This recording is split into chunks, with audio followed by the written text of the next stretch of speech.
Here's some of the stuff he said. Quote, when you first walk in the building, right, there's a rec deck or whatever. There's a gate. N-word's gonna throw a line out. I just need you to tie the line to it.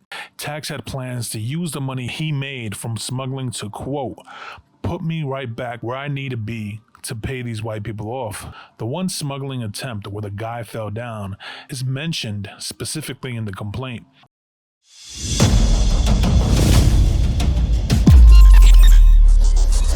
Taxstone has found himself in trouble again. The podcaster was charged yesterday by authorities with conspiracy to smuggle contraband into federal prison in Brooklyn. Here's what they're alleging.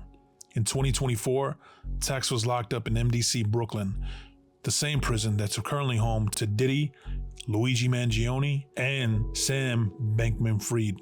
In June of that year, CEOs in the prison found a phone in Taxstone's locker. Tax said it wasn't his, except when they examined the phone, prison authorities found a voice recording where he said, "Yo, this Tax, this my new number."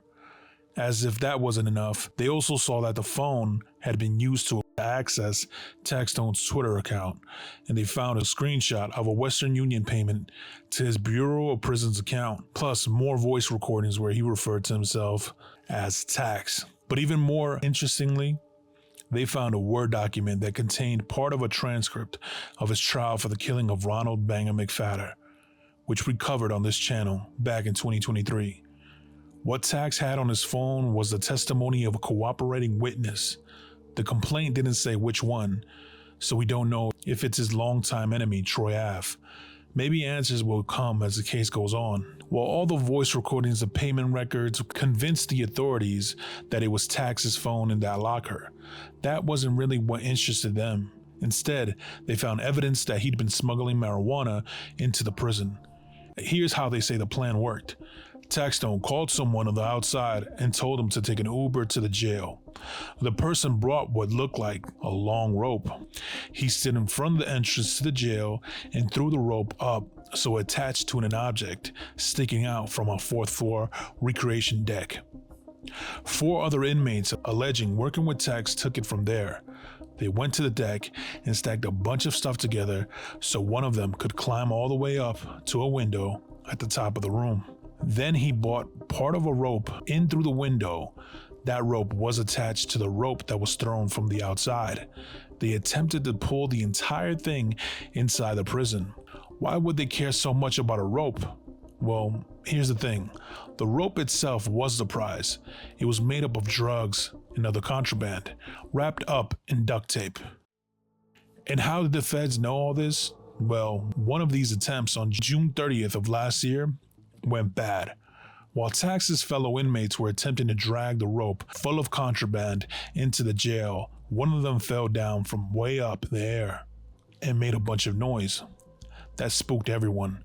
They ran away, leaving the rope behind to be recovered by prison authorities.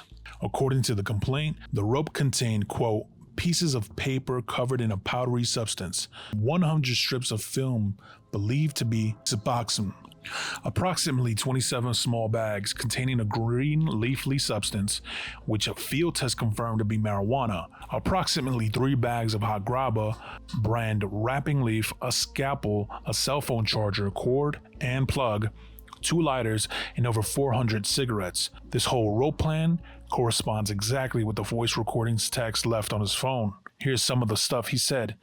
Quote, when you first walk in the building, right, there's a rec deck or whatever. There's a gate. N-word's gonna throw a line out.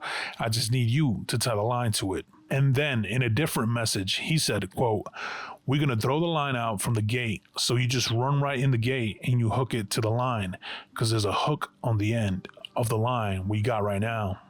According to the voice recordings, Tax had plans to use the money he made from smuggling to, quote, put me right back where I need to be to pay these white people off. The one smuggling attempt where the guy fell down is mentioned specifically in the complaint, but there is also some evidence that other smuggling runs may have taken place in the months prior. One other interesting thing about the complaint is the mystery of the person on the outside. So far, that person hasn't been charged.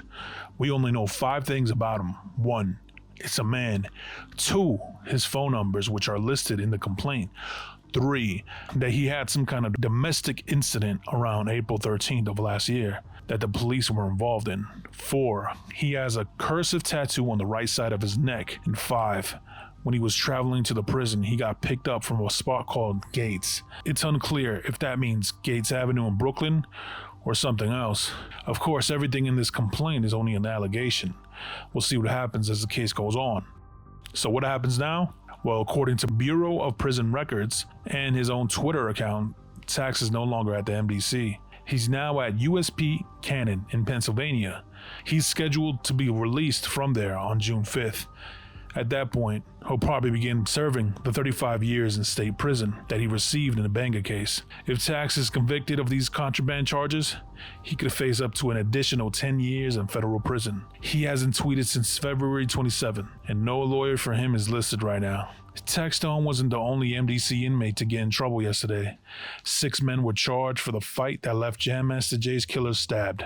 It's not clear from the complaint whether Carl Jordan was directly targeted by the attack or just wounded in it. We covered Carl Jordan's trial last year. He was found guilty of shooting Jam Master Jay at his studio in Queens back in 2002. Ronald Washington was also convicted, a third man alleged to be involved in the killing.